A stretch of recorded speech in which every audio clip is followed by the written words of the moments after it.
안녕하세요.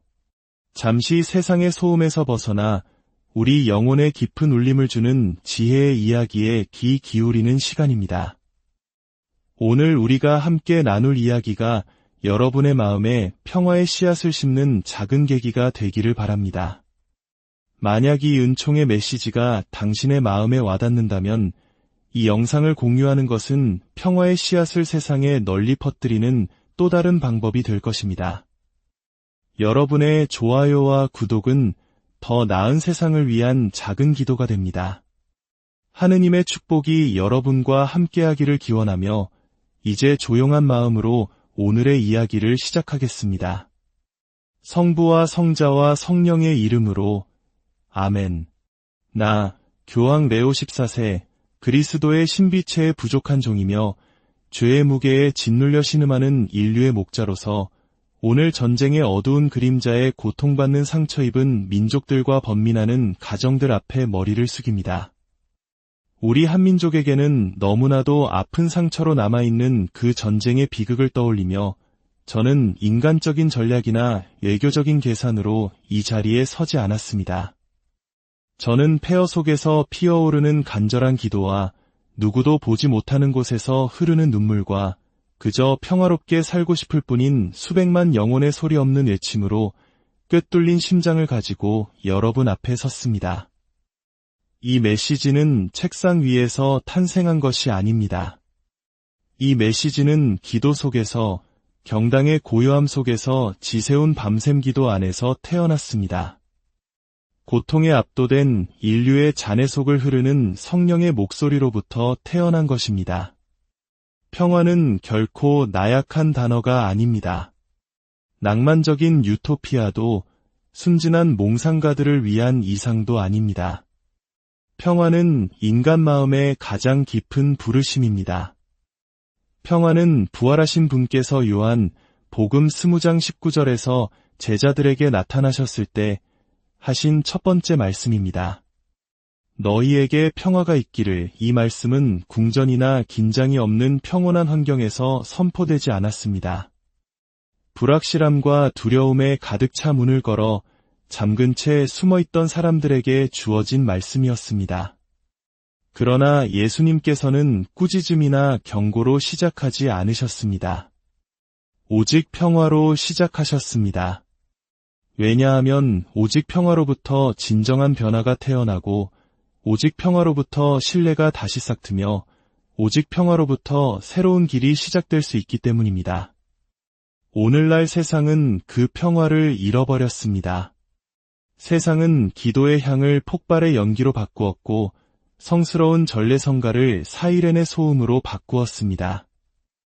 인간은 파괴하기 위해서가 아니라 지키기 위해 창조되었다는 사실을 잊어버렸습니다.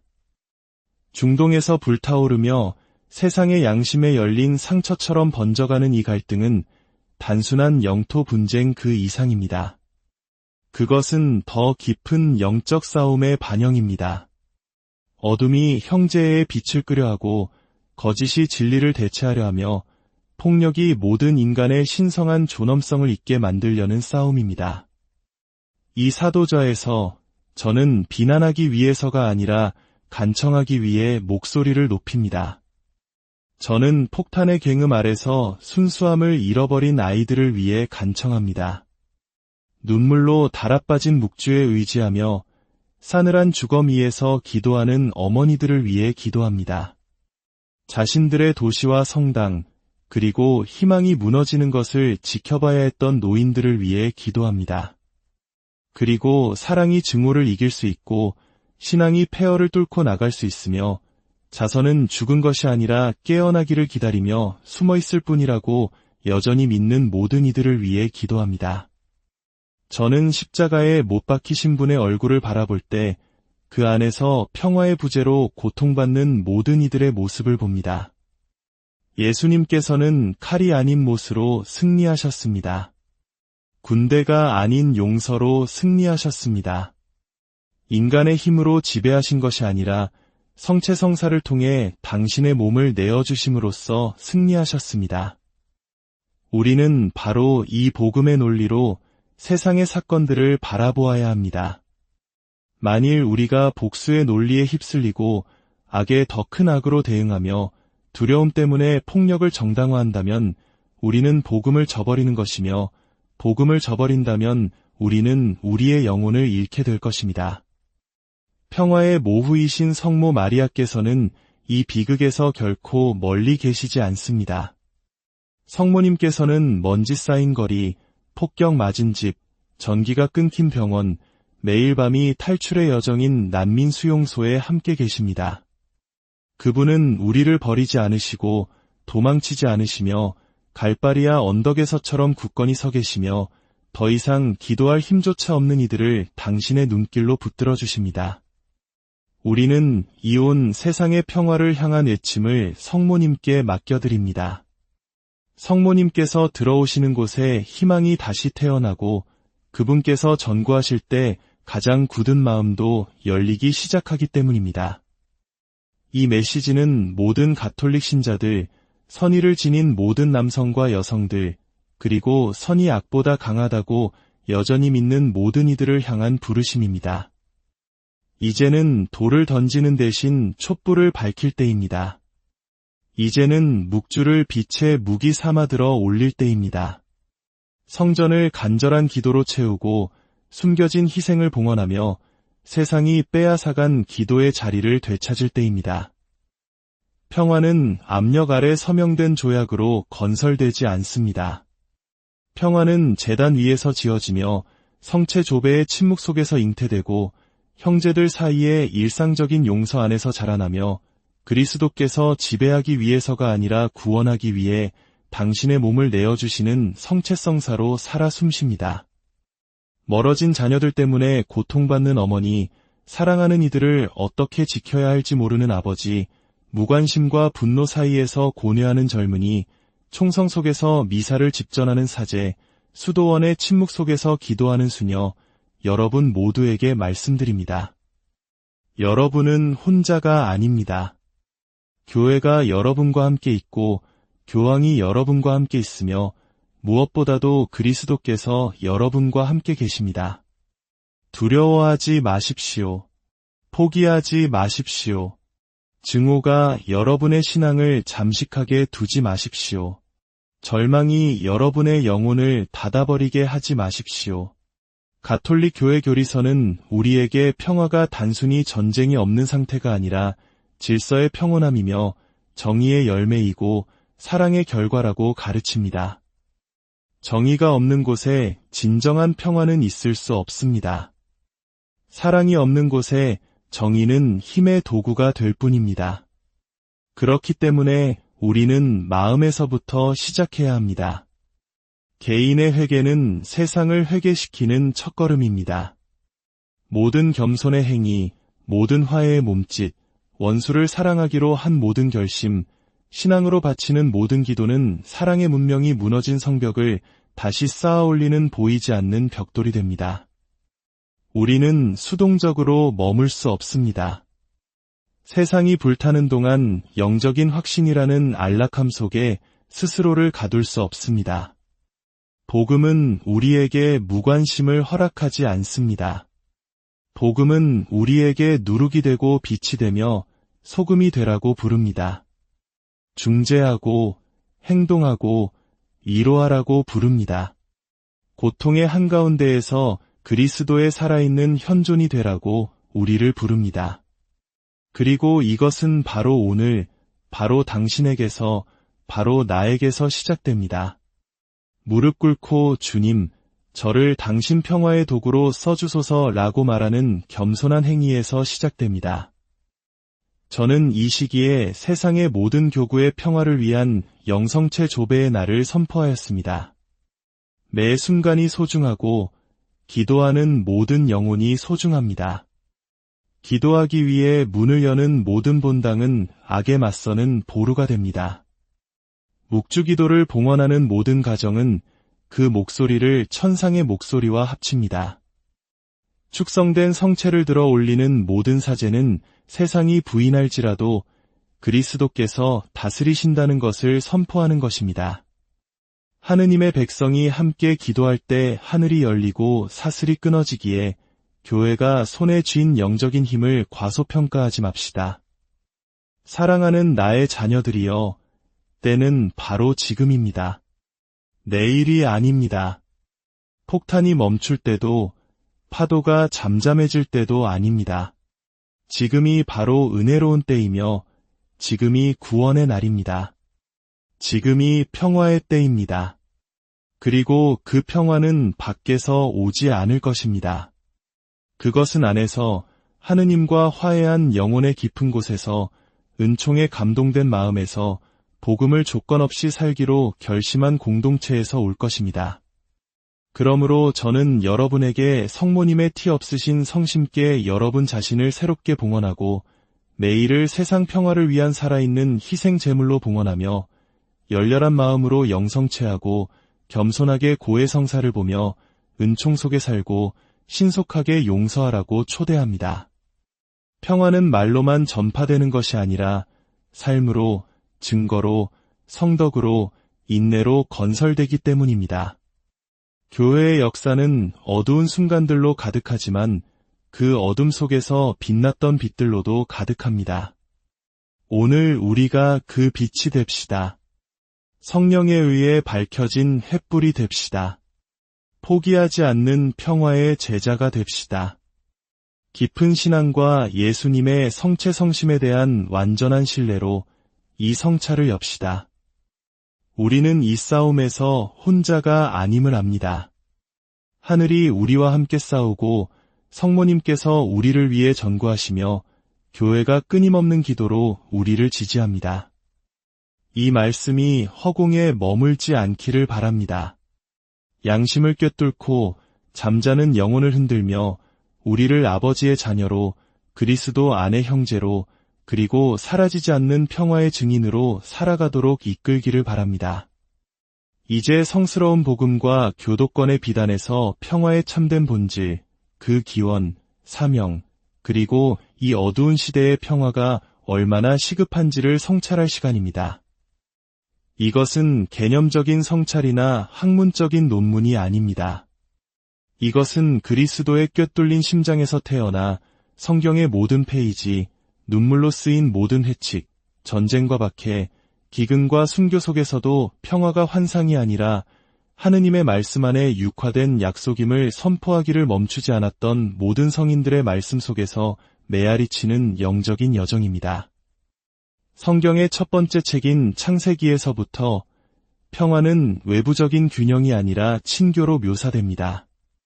아담은 에덴 동산에서 하느님과 함께 거닐었고 그 조화는 원죄 이전의 가장 순수한 평화의 표현이었습니다.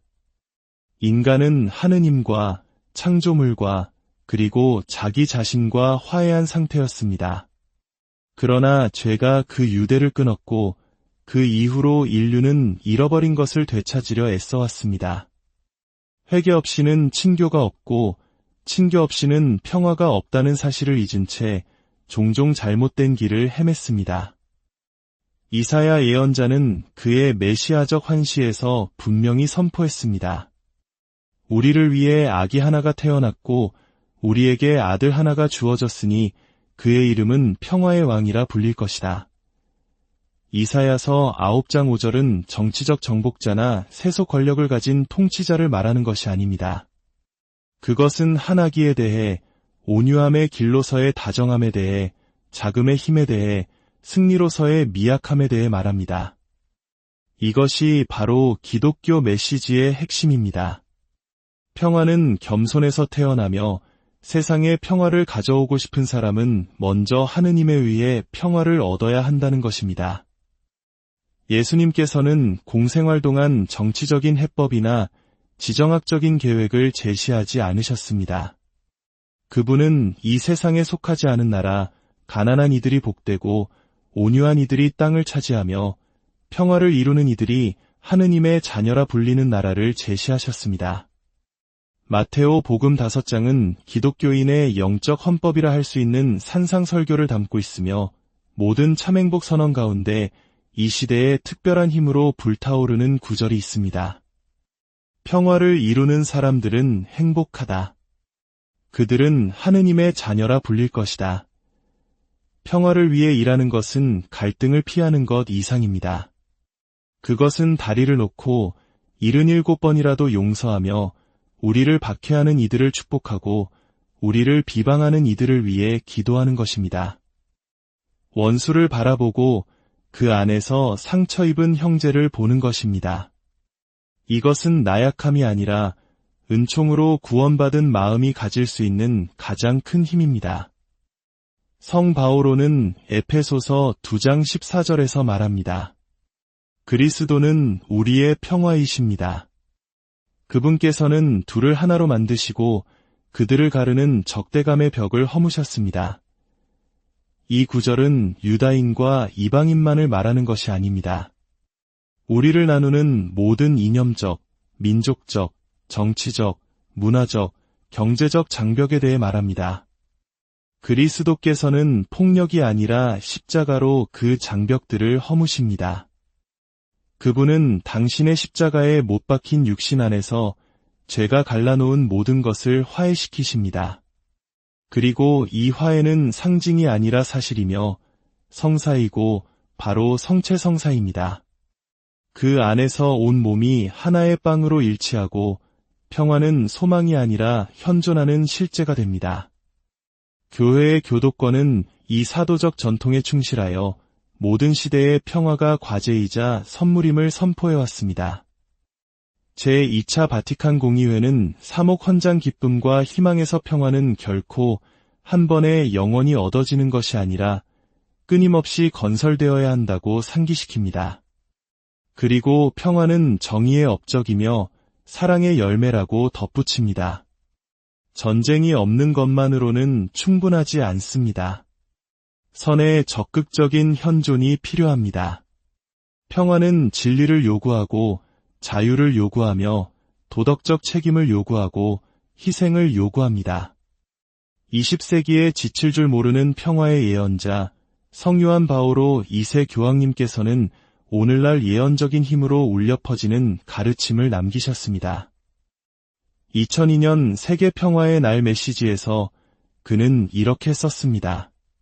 정의 없이는 평화가 없고 용서 없이는 정의가 없다. 이 단순하고도 엄청난 말에는 복음의 심오한 종합이 담겨 있습니다.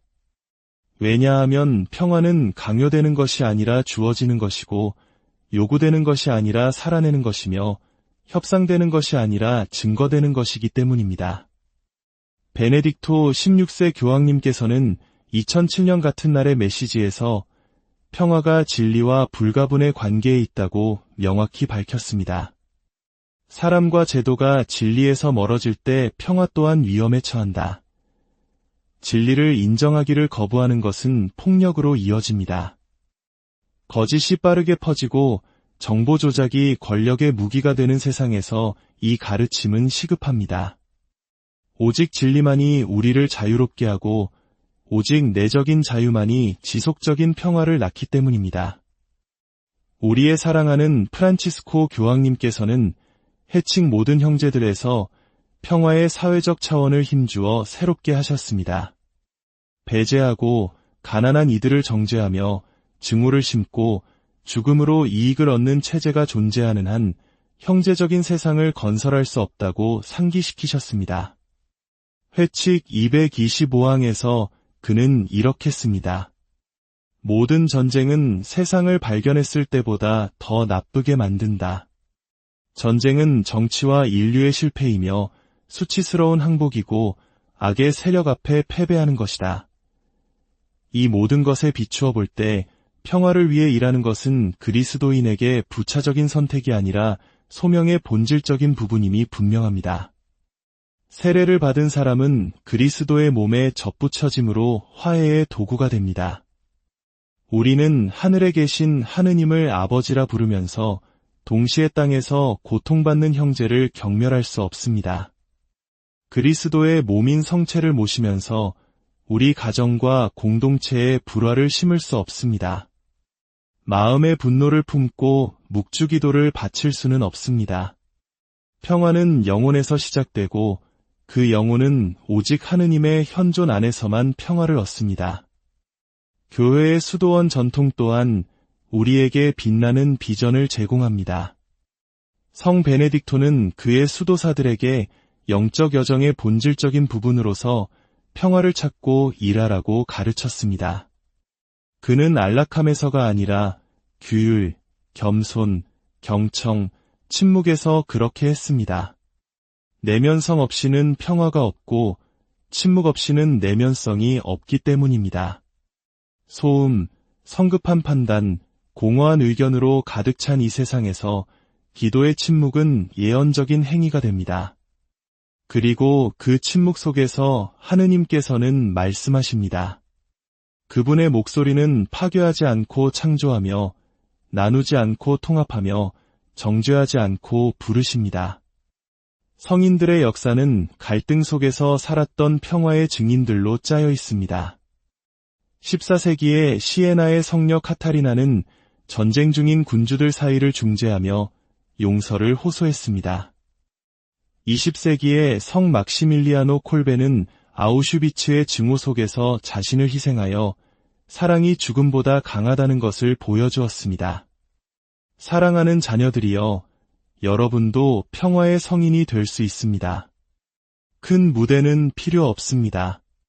당신의 주어진 삶, 용서하기로 한 당신의 결심, 악의 악으로 갚지 않으려는 당신의 노력, 모든 것이 무의미하다고 외칠 때 기도하기로 한 당신의 선택만으로 충분합니다. 최근 한 어머니가 제게 편지를 보냈습니다. 제 아들이 살해당했습니다.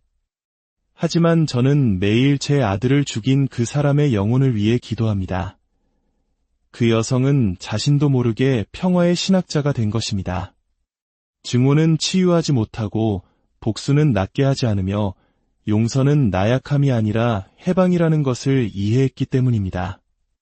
그녀의 조용한 기도는 세상의 모든 연설보다 더 가치 있습니다. 예수님의 비유 중 하나가 오늘날 새로운 빛으로 빛납니다. 바로 착한 사마리아인의 비유입니다. 길에 쓰러진 상처 입은 남자, 많은 이들이 지나치고 무시하지만 한 사람이 멈춰서서 그를 보고 연민을 느끼고 돌봐주며 그의 존엄성을 회복시켜줍니다. 이것이 바로 평화의 논리입니다. 멈추고, 보고, 연민을 느끼고, 행동하는 것. 이것은 이데올로기가 아니라 육화된 연민입니다. 모든 그리스도인은 그 사마리아인이 되어 국경을 넘고 위험한 길을 건너며 포도주와 기름으로 치유하고 자신의 시간과 생명으로 값을 치르도록 부름받았습니다. 오늘 우리 각자는 이야기에 참여하도록 초대받았습니다. 살아있는 비유가 되고 우리의 삶이 다른 이야기를 하도록 허락하며 우리의 행동이 다른 나라를 말하게 하고 우리의 말이 화해를 심으며 우리의 상처가 위로의 원천이 되도록 합시다.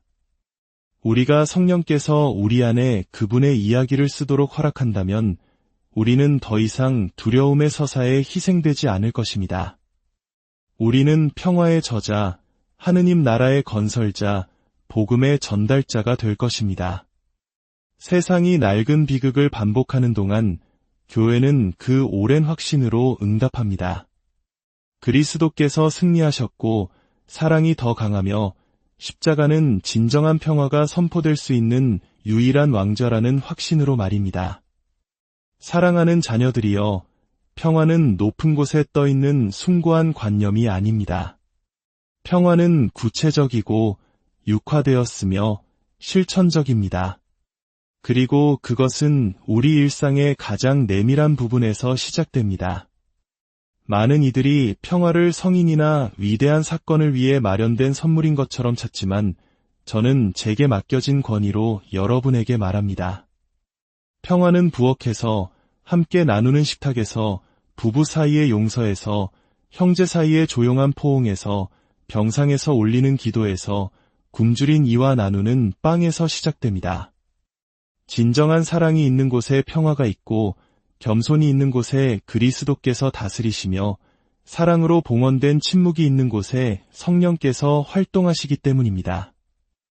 평화가 건설되는 첫 번째 장소는 가정입니다.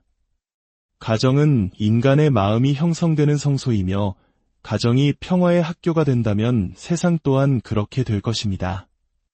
자녀와 함께 기도하는 부모, 식사 기도를 가르치는 어머니, 다정하게 신앙을 이야기하는 조부모, 부모를 공경하는 젊은이, 서로 용서하는 형제. 이 모든 작은 것들이 폭력에 맞서는 벽이요, 죄에 맞서는 방패이며 꺼지지 않는 불꽃입니다. 그러므로 오늘 저는 사도적 애정으로 여러분에게 권고합니다. 가정 묵주기도를 소홀히 하지 마십시오. 그것을 과거의 신심으로 여기지 마십시오. 묵주기도는 빛의 무기이며 평화의 호칭 기도이고 삶의 전투 속에서 성모님을 부르는 구체적인 방법입니다. 신앙으로 바치는 모든 성모송은 원수를 무장해제시키는 영적인 어루만짐이며 묵상하는 모든 신비는 세상의 밤에 켜지는 빛입니다. 또한 침묵의 가치를 회복하도록 여러분을 초대합니다. 우리는 모든 것이 소리치고 요구하고 달려가는 시대에 살고 있습니다. 그러나 영혼은 쉼이 필요하고 조배가 필요하며 성찰이 필요합니다. 우리가 계속해서 산만하다면 어떻게 하느님의 목소리를 들을 수 있겠습니까? 그분과 단둘이 있을 시간을 만들지 않는다면 어떻게 그분의 뜻을 알 수 있겠습니까? 비록 짧더라도 성체 조배는 마음을 변화시킵니다. 감실의 침묵 속에서 상처 입은 영혼은 치유되고 동요하는 마음은 평온해지며 지친 그리스도인은 격려를 얻습니다. 화해의 성사인 고해 성사 또한 중요합니다. 세상의 평화를 원한다면 먼저 하느님과 화해해야 합니다. 죄는 우리 영혼뿐만 아니라 그리스도의 몸도 약화시킵니다. 우리가 진심으로 고백할 때마다 우리는 그 신비체의 한 부분을 치유하는 것입니다. 용서 없이는 평화가 없고 겸손 없이는 평화가 없으며 고백 없이는 평화가 없습니다. 직장 환경에서도 우리는 증인이 되도록 부름받았습니다. 그리스도인은 험담, 가십, 사랑 없는 판단에 참여할 수 없습니다. 그는 분열을 조장할 수 없으며 다리가 되고 인내심을 갖고 듣고 정의롭게 행동하며 경쟁심을 버리고 형제애를 키우도록 부름받았습니다. 아무도 보지 않더라도 하느님께서는 보십니다. 아무도 인정하지 않더라도 하늘은 기뻐합니다. 모든 작은 평화의 행위는 영원한 가치를 지니기 때문입니다. 특별히 젊은이 여러분, 여러분에게는 소중한 사명이 있습니다. 열정을 빼앗기지 마십시오. 냉소주의가 여러분의 이상주의를 꺼뜨리게 하지 마십시오. 성덕이 다른 사람들을 위한 것이라고 믿지 마십시오. 여러분은 평화의 혁명가가 될 수 있습니다. 소셜 네트워크를 파괴가 아닌 건설을 위해 사용할 수 있습니다. 증오 없이 불의에 맞서 목소리를 높일 수 있습니다. 아무도 용서하지 않는 곳에서 용서할 수 있습니다. 아무도 사랑하지 않는 곳에서 사랑할 수 있습니다. 그리스도께서 여러분을 부르시고 교회가 여러분을 필요로 하며 세상이 여러분의 증거를 기다리고 있습니다. 침묵 속에서 고통받는 어머니들께 저는 다정하게 말씀드리고 싶습니다. 여러분의 기도는 어떤 군대보다도 강력합니다. 자녀를 위해 기도하기를 멈추지 마십시오. 멀리 떨어져 있더라도, 길을 잃었더라도, 소용없어 보이더라도 말입니다. 성모님께서도 모든 것을 이해하지는 못하셨지만 모든 것을 마음에 간직하셨습니다. 그분도 기다리셨고 신뢰하셨으며 우셨습니다. 그리고 그 눈물 속에서 하느님께서는 기적을 행하셨습니다. 여러분은 성모님처럼 교회를 지탱하는 숨겨진 기둥입니다. 이 역사의 순간에 각 본당 공동체는 등대가 되어야 합니다. 성체 조배가 부족하지 않게 하고 고해 성사가 부족하지 않게 하며 형제적 경청이 부족하지 않게 하고 교육이 부족하지 않게 하며 가난한 이들을 위한 헌신이 부족하지 않게 하십시오. 살아있는 본당은 평화의 오아시스입니다. 만일 여러분 공동체에 갈등이 있고 분열이 있으며 상처가 있다면 도망치거나 비판하거나 외면하지 마십시오. 무릎 꿇고 중재하고 용서하고 치유하십시오.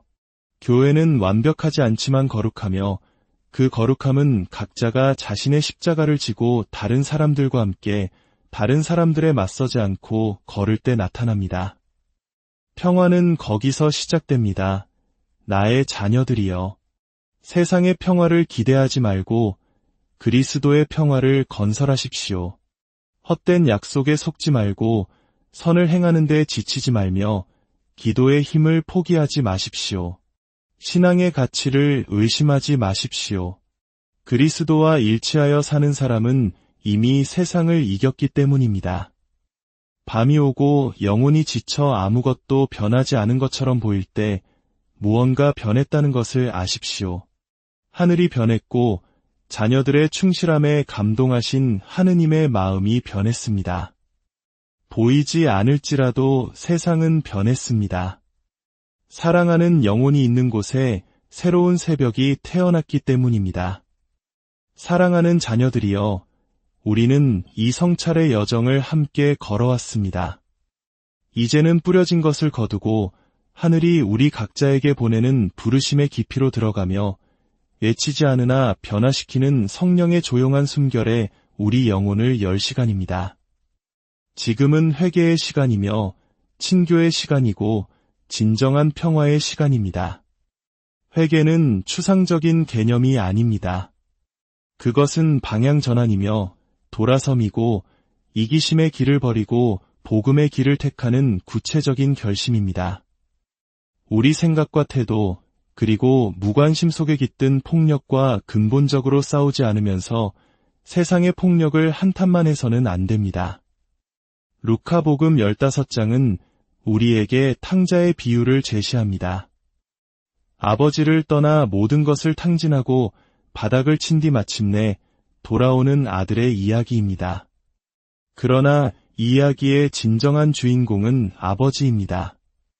기다리기를 지치지 않고 달려가 맞이하며 어떤 설명도 요구하기 전에 껴안고 존엄의 옷을 입히고 지친 발에 신을 신기며 잔치를 여는 아버지입니다. 이것이 하느님의 마음입니다. 정죄하기를 원치 않고 껴안기를 원하며 벌하기를 원치 않고 회복시키기를 원하고 배제하기를 원치 않고 화해시키기를 원하는 마음. 이것이 평화의 가장 깊은 뿌리입니다.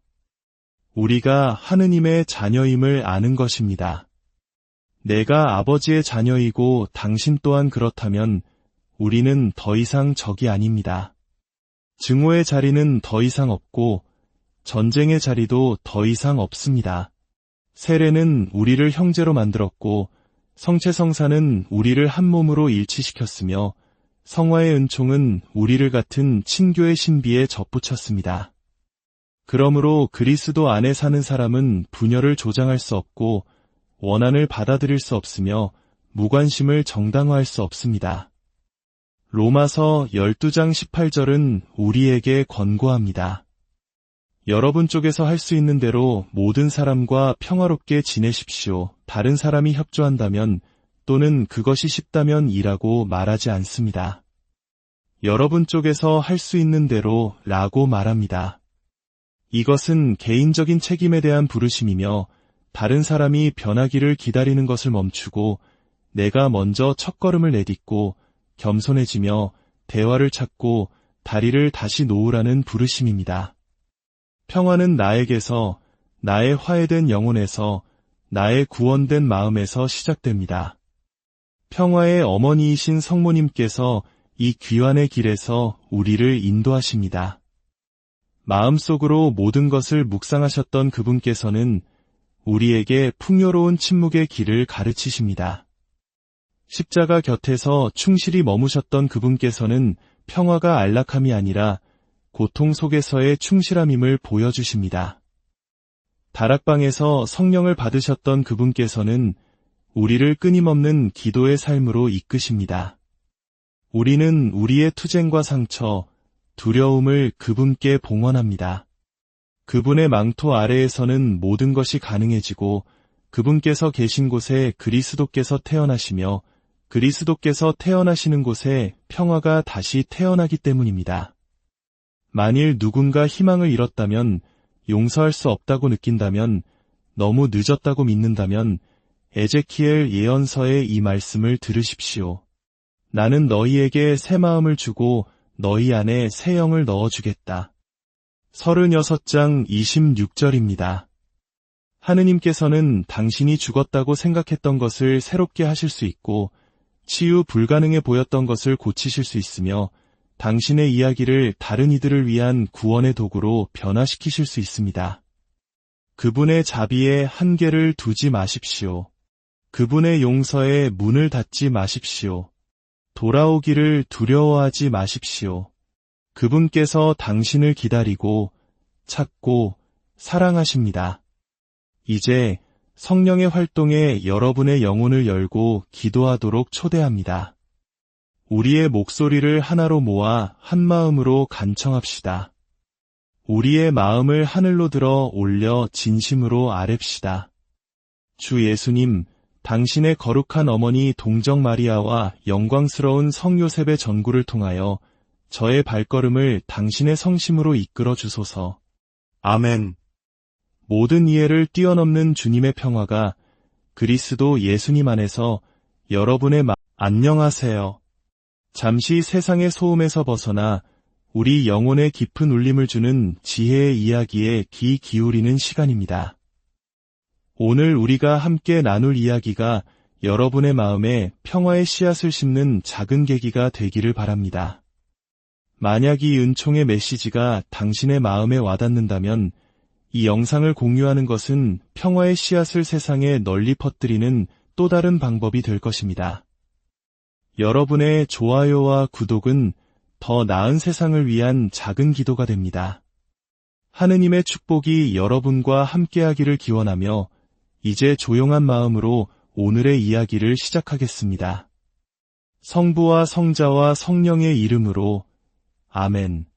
나 교황 레오 14세 그리스도의 신비체에 부족한 종이며 죄의 무게에 짓눌려 신음하는 인류의 목자로서 오늘 전쟁의 어두운 그림자에 고통받는 상처 입은 민족들과 번민하는 가정들 앞에 머리를 숙입니다. 우리 한민족에게는 너무나도 아픈 상처로 남아있는 그 전쟁의 비극을 떠올리며 저는 인간적인 전략이나 외교적인 계산으로 이 자리에 서지 않았습니다. 저는 폐허 속에서 피어오르는 간절한 기도와 누구도 보지 못하는 곳에서 흐르는 눈물과 그저 평화롭게 살고 싶을 뿐인 수백만 영혼의 소리 없는 외침으로 꿰뚫린 심장을 가지고 여러분 앞에 섰습니다. 이 메시지는 책상 위에서 탄생한 것이 아닙니다. 이 메시지는 기도 속에서, 경당의 고요함 속에서 지새운 밤샘 기도 안에서 태어났습니다. 고통에 압도된 인류의 잔해 속을 흐르는 성령의 목소리로부터 태어난 것입니다. 평화는 결코 나약한 단어가 아닙니다. 낭만적인 유토피아도 순진한 몽상가들을 위한 이상도 아닙니다. 평화는 인간 마음의 가장 깊은 부르심입니다. 평화는 부활하신 분께서 요한 복음 20장 19절에서 제자들에게 나타나셨을 때 하신 첫 번째 말씀입니다. 너희에게 평화가 있기를. 이 말씀은 궁전이나 긴장이 없는 평온한 환경에서 선포되지 않았습니다. 불확실함과 두려움에 가득 차 문을 걸어 잠근 채 숨어있던 사람들에게 주어진 말씀이었습니다. 그러나 예수님께서는 꾸짖음이나 경고로 시작하지 않으셨습니다. 오직 평화로 시작하셨습니다. 왜냐하면 오직 평화로부터 진정한 변화가 태어나고 오직 평화로부터 신뢰가 다시 싹트며 오직 평화로부터 새로운 길이 시작될 수 있기 때문입니다. 오늘날 세상은 그 평화를 잃어버렸습니다. 세상은 기도의 향을 폭발의 연기로 바꾸었고 성스러운 전례성가를 사이렌의 소음으로 바꾸었습니다. 인간은 파괴하기 위해서가 아니라 지키기 위해 창조되었다는 사실을 잊어버렸습니다. 중동에서 불타오르며 세상의 양심에 열린 상처처럼 번져가는 이 갈등은 단순한 영토 분쟁 그 이상입니다. 그것은 더 깊은 영적 싸움의 반영입니다. 어둠이 형제의 빛을 끄려하고 거짓이 진리를 대체하려 하며 폭력이 모든 인간의 신성한 존엄성을 잊게 만들려는 싸움입니다. 이 사도자에서 저는 비난하기 위해서가 아니라 간청하기 위해 목소리를 높입니다. 저는 폭탄의 굉음 아래서 순수함을 잃어버린 아이들을 위해 간청합니다. 눈물로 달아빠진 묵주에 의지하며 싸늘한 주검 위에서 기도하는 어머니들을 위해 기도합니다. 자신들의 도시와 성당, 그리고 희망이 무너지는 것을 지켜봐야 했던 노인들을 위해 기도합니다. 그리고 사랑이 증오를 이길 수 있고 신앙이 폐허를 뚫고 나갈 수 있으며 자선은 죽은 것이 아니라 깨어나기를 기다리며 숨어있을 뿐이라고 여전히 믿는 모든 이들을 위해 기도합니다. 저는 십자가에 못 박히신 분의 얼굴을 바라볼 때 그 안에서 평화의 부재로 고통받는 모든 이들의 모습을 봅니다. 예수님께서는 칼이 아닌 못으로 승리하셨습니다. 군대가 아닌 용서로 승리하셨습니다. 인간의 힘으로 지배하신 것이 아니라 성체성사를 통해 당신의 몸을 내어주심으로써 승리하셨습니다. 우리는 바로 이 복음의 논리로 세상의 사건들을 바라보아야 합니다. 만일 우리가 복수의 논리에 휩쓸리고 악에 더 큰 악으로 대응하며 두려움 때문에 폭력을 정당화한다면 우리는 복음을 저버리는 것이며 복음을 저버린다면 우리는 우리의 영혼을 잃게 될 것입니다. 평화의 모후이신 성모 마리아께서는 이 비극에서 결코 멀리 계시지 않습니다. 성모님께서는 먼지 쌓인 거리, 폭격 맞은 집, 전기가 끊긴 병원, 매일 밤이 탈출의 여정인 난민 수용소에 함께 계십니다. 그분은 우리를 버리지 않으시고 도망치지 않으시며 갈바리아 언덕에서처럼 굳건히 서 계시며 더 이상 기도할 힘조차 없는 이들을 당신의 눈길로 붙들어 주십니다. 우리는 이온 세상의 평화를 향한 외침을 성모님께 맡겨드립니다. 성모님께서 들어오시는 곳에 희망이 다시 태어나고 그분께서 전구하실 때 가장 굳은 마음도 열리기 시작하기 때문입니다. 이 메시지는 모든 가톨릭 신자들, 선의를 지닌 모든 남성과 여성들, 그리고 선이 악보다 강하다고 여전히 믿는 모든 이들을 향한 부르심입니다. 이제는 돌을 던지는 대신 촛불을 밝힐 때입니다. 이제는 묵주를 빛의 무기 삼아 들어 올릴 때입니다. 성전을 간절한 기도로 채우고 숨겨진 희생을 봉헌하며 세상이 빼앗아간 기도의 자리를 되찾을 때입니다. 평화는 압력 아래 서명된 조약으로 건설되지 않습니다. 평화는 제단 위에서 지어지며 성체 조배의 침묵 속에서 잉태되고 형제들 사이의 일상적인 용서 안에서 자라나며 그리스도께서 지배하기 위해서가 아니라 구원하기 위해 당신의 몸을 내어주시는 성체성사로 살아 숨쉽니다. 멀어진 자녀들 때문에 고통받는 어머니, 사랑하는 이들을 어떻게 지켜야 할지 모르는 아버지, 무관심과 분노 사이에서 고뇌하는 젊은이, 총성 속에서 미사를 집전하는 사제, 수도원의 침묵 속에서 기도하는 수녀, 여러분 모두에게 말씀드립니다. 여러분은 혼자가 아닙니다. 교회가 여러분과 함께 있고 교황이 여러분과 함께 있으며 무엇보다도 그리스도께서 여러분과 함께 계십니다. 두려워하지 마십시오. 포기하지 마십시오.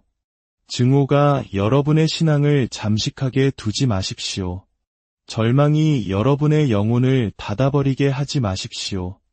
가톨릭 교회 교리서는 우리에게 평화가 단순히 전쟁이 없는 상태가 아니라 질서의 평온함이며 정의의 열매이고 사랑의 결과라고 가르칩니다. 정의가 없는 곳에 진정한 평화는 있을 수 없습니다. 사랑이 없는 곳에 정의는 힘의 도구가 될 뿐입니다. 그렇기 때문에 우리는 마음에서부터 시작해야 합니다. 개인의 회개는 세상을 회개시키는 첫걸음입니다. 모든 겸손의 행위, 모든 화해의 몸짓, 원수를 사랑하기로 한 모든 결심, 신앙으로 바치는 모든 기도는 사랑의 문명이 무너진 성벽을 다시 쌓아 올리는 보이지 않는 벽돌이 됩니다. 우리는 수동적으로 머물 수 없습니다. 세상이 불타는 동안 영적인 확신이라는 안락함 속에 스스로를 가둘 수 없습니다. 복음은 우리에게 무관심을 허락하지 않습니다. 복음은 우리에게 누룩이 되고 빛이 되며 소금이 되라고 부릅니다. 중재하고 행동하고 위로하라고 부릅니다. 고통의 한가운데에서 그리스도의 살아있는 현존이 되라고 우리를 부릅니다. 그리고 이것은 바로 오늘, 바로 당신에게서, 바로 나에게서 시작됩니다. 무릎 꿇고 주님, 저를 당신 평화의 도구로 써주소서라고 말하는 겸손한 행위에서 시작됩니다. 저는 이 시기에 세상의 모든 교구의 평화를 위한 영성체 조배의 날을 선포하였습니다. 매 순간이 소중하고 기도하는 모든 영혼이 소중합니다. 기도하기 위해 문을 여는 모든 본당은 악에 맞서는 보루가 됩니다. 묵주기도를 봉헌하는 모든 가정은 그 목소리를 천상의 목소리와 합칩니다. 축성된 성체를 들어 올리는 모든 사제는 세상이 부인할지라도 그리스도께서 다스리신다는 것을 선포하는 것입니다. 하느님의 백성이 함께 기도할 때 하늘이 열리고 사슬이 끊어지기에 교회가 손에 쥔 영적인 힘을 과소평가하지 맙시다. 사랑하는 나의 자녀들이여, 때는 바로 지금입니다. 내일이 아닙니다. 폭탄이 멈출 때도, 파도가 잠잠해질 때도 아닙니다. 지금이 바로 은혜로운 때이며 지금이 구원의 날입니다. 지금이 평화의 때입니다. 그리고 그 평화는 밖에서 오지 않을 것입니다. 그것은 안에서 하느님과 화해한 영혼의 깊은 곳에서 은총에 감동된 마음에서 복음을 조건 없이 살기로 결심한 공동체에서 올 것입니다. 그러므로 저는 여러분에게 성모님의 티 없으신 성심께 여러분 자신을 새롭게 봉헌하고 매일을 세상 평화를 위한 살아있는 희생 제물로 봉헌하며 열렬한 마음으로 영성체하고 겸손하게 고해 성사를 보며 은총 속에 살고 신속하게 용서하라고 초대합니다. 평화는 말로만 전파되는 것이 아니라 삶으로, 증거로, 성덕으로, 인내로 건설되기 때문입니다. 교회의 역사는 어두운 순간들로 가득하지만 그 어둠 속에서 빛났던 빛들로도 가득합니다. 오늘 우리가 그 빛이 됩시다. 성령에 의해 밝혀진 횃불이 됩시다. 포기하지 않는 평화의 제자가 됩시다. 깊은 신앙과 예수님의 성체 성심에 대한 완전한 신뢰로 이 성차를 엽시다. 우리는 이 싸움에서 혼자가 아님을 압니다. 하늘이 우리와 함께 싸우고 성모님께서 우리를 위해 전구하시며 교회가 끊임없는 기도로 우리를 지지합니다. 이 말씀이 허공에 머물지 않기를 바랍니다. 양심을 꿰뚫고 잠자는 영혼을 흔들며 우리를 아버지의 자녀로 그리스도 안의 형제로 그리고 사라지지 않는 평화의 증인으로 살아가도록 이끌기를 바랍니다. 이제 성스러운 복음과 교도권의 비단에서 평화의 참된 본질, 그 기원, 사명, 그리고 이 어두운 시대의 평화가 얼마나 시급한지를 성찰할 시간입니다. 이것은 개념적인 성찰이나 학문적인 논문이 아닙니다. 이것은 그리스도의 꿰뚫린 심장에서 태어나 성경의 모든 페이지, 눈물로 쓰인 모든 회칙, 전쟁과 박해, 기근과 순교 속에서도 평화가 환상이 아니라 하느님의 말씀 안에 육화된 약속임을 선포하기를 멈추지 않았던 모든 성인들의 말씀 속에서 메아리치는 영적인 여정입니다. 성경의 첫 번째 책인 창세기에서부터 평화는 외부적인 균형이 아니라 친교로 묘사됩니다. 아담은 에덴 동산에서 하느님과 함께 거닐었고 그 조화는 원죄 이전의 가장 순수한 평화의 표현이었습니다. 인간은 하느님과 창조물과 그리고 자기 자신과 화해한 상태였습니다. 그러나 죄가 그 유대를 끊었고 그 이후로 인류는 잃어버린 것을 되찾으려 애써왔습니다. 회개 없이는 친교가 없고 친교 없이는 평화가 없다는 사실을 잊은 채 종종 잘못된 길을 헤맸습니다. 이사야 예언자는 그의 메시아적 환시에서 분명히 선포했습니다. 우리를 위해 아기 하나가 태어났고 우리에게 아들 하나가 주어졌으니 그의 이름은 평화의 왕이라 불릴 것이다. 이사야서 9장 5절은 정치적 정복자나 세속 권력을 가진 통치자를 말하는 것이 아닙니다. 그것은 한 아기에 대해, 온유함의 길로서의 다정함에 대해, 자금의 힘에 대해, 승리로서의 미약함에 대해 말합니다. 이것이 바로 기독교 메시지의 핵심입니다. 평화는 겸손에서 태어나며 세상에 평화를 가져오고 싶은 사람은 먼저 하느님에 의해 평화를 얻어야 한다는 것입니다. 예수님께서는 공생활 동안 정치적인 해법이나 지정학적인 계획을 제시하지 않으셨습니다. 그분은 이 세상에 속하지 않은 나라, 가난한 이들이 복되고 온유한 이들이 땅을 차지하며 평화를 이루는 이들이 하느님의 자녀라 불리는 나라를 제시하셨습니다. 마테오 복음 5장은 기독교인의 영적 헌법이라 할 수 있는 산상설교를 담고 있으며 모든 참행복 선언 가운데 이 시대에 특별한 힘으로 불타오르는 구절이 있습니다. 평화를 이루는 사람들은 행복하다. 그들은 하느님의 자녀라 불릴 것이다. 평화를 위해 일하는 것은 갈등을 피하는 것 이상입니다. 그것은 다리를 놓고 77번이라도 용서하며 우리를 박해하는 이들을 축복하고 우리를 비방하는 이들을 위해 기도하는 것입니다. 원수를 바라보고 그 안에서 상처 입은 형제를 보는 것입니다. 이것은 나약함이 아니라 은총으로 구원받은 마음이 가질 수 있는 가장 큰 힘입니다. 성 바오로는 에페소서 2장 14절에서 말합니다. 그리스도는 우리의 평화이십니다. 그분께서는 둘을 하나로 만드시고 그들을 가르는 적대감의 벽을 허무셨습니다. 이 구절은 유다인과 이방인만을 말하는 것이 아닙니다. 우리를 나누는 모든 이념적, 민족적, 정치적, 문화적, 경제적 장벽에 대해 말합니다. 그리스도께서는 폭력이 아니라 십자가로 그 장벽들을 허무십니다. 그분은 당신의 십자가에 못 박힌 육신 안에서 죄가 갈라놓은 모든 것을 화해시키십니다. 그리고 이 화해는 상징이 아니라 사실이며 성사이고 바로 성체성사입니다. 그 안에서 온 몸이 하나의 빵으로 일치하고 평화는 소망이 아니라 현존하는 실제가 됩니다.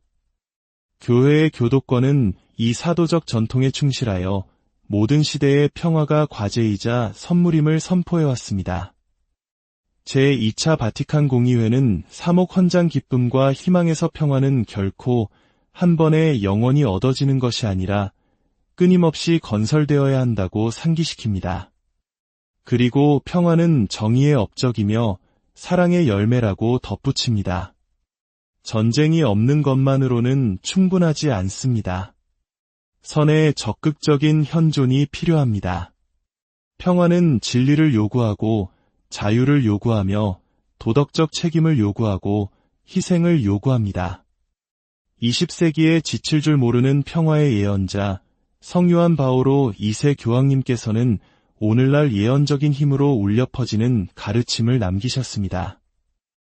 2002년 세계 평화의 날 메시지에서 그는 이렇게 썼습니다. 정의 없이는 평화가 없고 용서 없이는 정의가 없다. 이 단순하고도 엄청난 말에는 복음의 심오한 종합이 담겨 있습니다. 왜냐하면 평화는 강요되는 것이 아니라 주어지는 것이고 요구되는 것이 아니라 살아내는 것이며 협상되는 것이 아니라 증거되는 것이기 때문입니다. 베네딕토 16세 교황님께서는 2007년 같은 날의 메시지에서 평화가 진리와 불가분의 관계에 있다고 명확히 밝혔습니다. 사람과 제도가 진리에서 멀어질 때 평화 또한 위험에 처한다. 진리를 인정하기를 거부하는 것은 폭력으로 이어집니다. 거짓이 빠르게 퍼지고 정보 조작이 권력의 무기가 되는 세상에서 이 가르침은 시급합니다.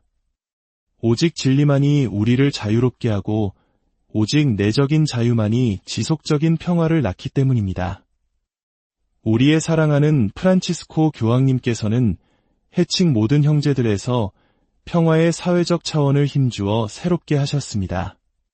배제하고 가난한 이들을 정죄하며 증오를 심고 죽음으로 이익을 얻는 체제가 존재하는 한 형제적인 세상을 건설할 수 없다고 상기시키셨습니다. 회칙 225항에서 그는 이렇게 씁니다. 모든 전쟁은 세상을 발견했을 때보다 더 나쁘게 만든다. 전쟁은 정치와 인류의 실패이며 수치스러운 항복이고 악의 세력 앞에 패배하는 것이다. 이 모든 것에 비추어 볼 때 평화를 위해 일하는 것은 그리스도인에게 부차적인 선택이 아니라 소명의 본질적인 부분임이 분명합니다. 세례를 받은 사람은 그리스도의 몸에 접붙여짐으로 화해의 도구가 됩니다. 우리는 하늘에 계신 하느님을 아버지라 부르면서 동시에 땅에서 고통받는 형제를 경멸할 수 없습니다. 그리스도의 몸인 성체를 모시면서 우리 가정과 공동체에 불화를 심을 수 없습니다. 마음의 분노를 품고 묵주기도를 바칠 수는 없습니다. 평화는 영혼에서 시작되고 그 영혼은 오직 하느님의 현존 안에서만 평화를 얻습니다. 교회의 수도원 전통 또한 우리에게 빛나는 비전을 제공합니다. 성 베네딕토는 그의 수도사들에게 영적 여정의 본질적인 부분으로서 평화를 찾고 일하라고 가르쳤습니다. 그는 안락함에서가 아니라 규율, 겸손, 경청, 침묵에서 그렇게 했습니다. 내면성 없이는 평화가 없고 침묵 없이는 내면성이 없기 때문입니다. 소음, 성급한 판단, 공허한 의견으로 가득 찬 이 세상에서 기도의 침묵은 예언적인 행위가 됩니다. 그리고 그 침묵 속에서 하느님께서는 말씀하십니다. 그분의 목소리는 파괴하지 않고 창조하며 나누지 않고 통합하며 정죄하지 않고 부르십니다. 성인들의 역사는 갈등 속에서 살았던 평화의 증인들로 짜여 있습니다. 14세기에 시에나의 성녀 카타리나는 전쟁 중인 군주들 사이를 중재하며 용서를 호소했습니다. 20세기의 성 막시밀리아노 콜베는 아우슈비츠의 증오 속에서 자신을 희생하여 사랑이 죽음보다 강하다는 것을 보여주었습니다. 사랑하는 자녀들이여, 여러분도 평화의 성인이 될 수 있습니다. 큰 무대는 필요 없습니다. 당신의 주어진 삶, 용서하기로 한 당신의 결심, 악의 악으로 갚지 않으려는 당신의 노력, 모든 것이 무의미하다고 외칠 때 기도하기로 한 당신의 선택만으로 충분합니다. 최근 한 어머니가 제게 편지를 보냈습니다. 제 아들이 살해당했습니다. 하지만 저는 매일 제 아들을 죽인 그 사람의 영혼을 위해 기도합니다. 그 여성은 자신도 모르게 평화의 신학자가 된 것입니다. 증오는 치유하지 못하고 복수는 낫게 하지 않으며 용서는 나약함이 아니라 해방이라는 것을 이해했기 때문입니다. 그녀의 조용한 기도는 세상의 모든 연설보다 더 가치 있습니다. 예수님의 비유 중 하나가 오늘날 새로운 빛으로 빛납니다. 바로 착한 사마리아인의 비유입니다. 길에 쓰러진 상처 입은 남자, 많은 이들이 지나치고 무시하지만 한 사람이 멈춰서서 그를 보고 연민을 느끼고 돌봐주며 그의 존엄성을 회복시켜줍니다. 이것이 바로 평화의 논리입니다. 멈추고, 보고, 연민을 느끼고, 행동하는 것. 이것은 이데올로기가 아니라 육화된 연민입니다. 모든 그리스도인은 그 사마리아인이 되어 국경을 넘고 위험한 길을 건너며 포도주와 기름으로 치유하고 자신의 시간과 생명으로 값을 치르도록 부름받았습니다. 오늘 우리 각자는 이야기에 참여하도록 초대받았습니다. 살아있는 비유가 되고 우리의 삶이 다른 이야기를 하도록 허락하며 우리의 행동이 다른 나라를 말하게 하고 우리의 말이 화해를 심으며 우리의 상처가 위로의 원천이 되도록 합시다. 우리가 성령께서 우리 안에 그분의 이야기를 쓰도록 허락한다면 우리는 더 이상 두려움의 서사에 희생되지 않을 것입니다.